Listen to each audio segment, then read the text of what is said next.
Today I want to talk about the possibility of Call of Duty ending its yearly release cycle.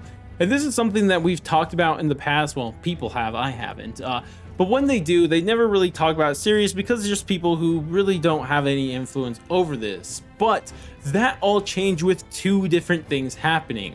One, of course, is that Xbox bought Activision, so we know they do things different. But second, and probably more important to me, is that a report came out that multiple Activision executives talked about the possibility of ending the Call of Duty yearly release cycle.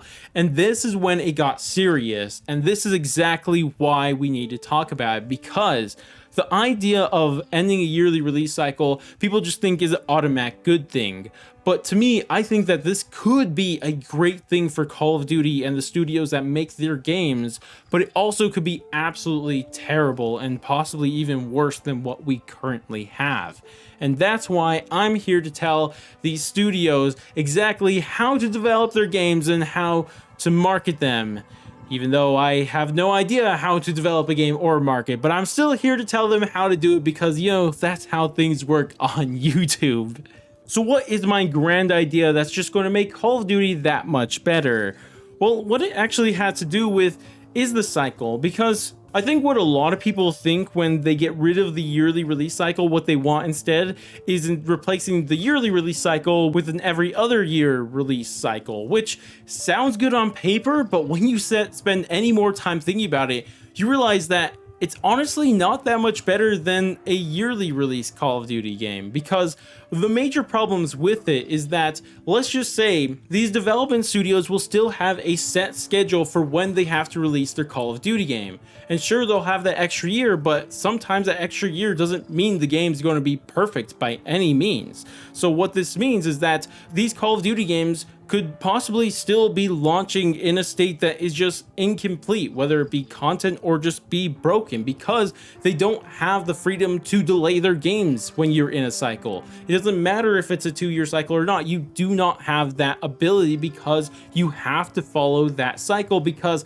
if you don't release it when it's supposed to be released, that's going to affect the next Call of Duty game, which is just not something that they really want to happen. So this is why we currently see with already the 1-year cycle, they refuse to delay games, but it'll be the same problem even if we do have the every other year. So these are inherent problems.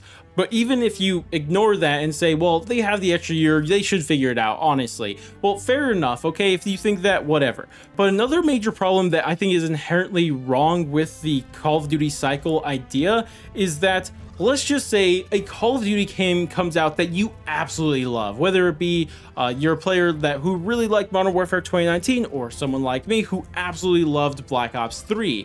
Well, the problem with that is that we still have the major issue of Call of Duty games killing Call of Duty games. Because think about it, no matter how popular Modern Warfare 2019 or Black Ops 3 was, those games died after a year. And why was that? Because another Call of Duty game came out and they stopped development of the previous Call of Duty games, and that one was no longer supported.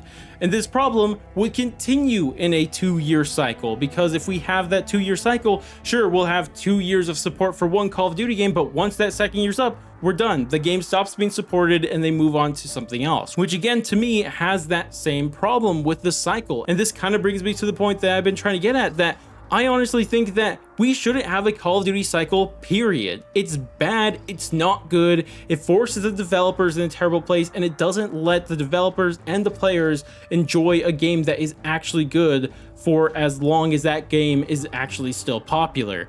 And these are the inherent problems with a Call of Duty cycle, and this is why I'm completely against the idea.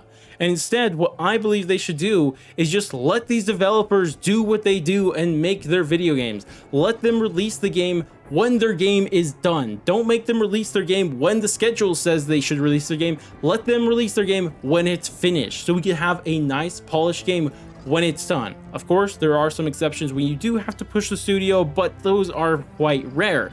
The majority of the time, when the studio is ready to release their games, then let them release their games. And more than that, and probably a little bit more significant to me, is that if a game is doing poorly, let the studio only support it for maybe a year, and then they can start working on their next game. But if a game is successful and it's popular for a long time, let them support that game as long as it's popular.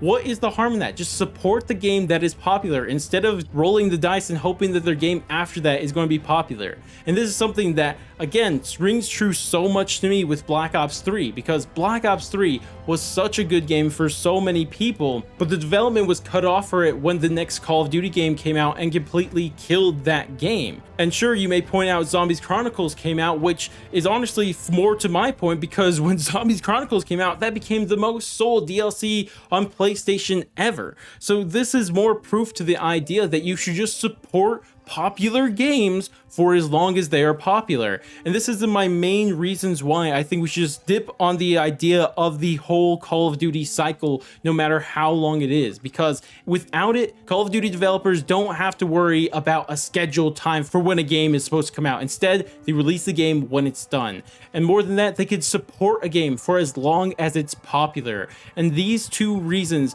are incredibly important to me, because it just lets the developers and the players enjoy the game, which is just something we just don't get to do in a Call of Duty cycle, whether it be 1 or 2 years. It's still inherently a problem. But some of you guys may kind of realize something about everything I've said here.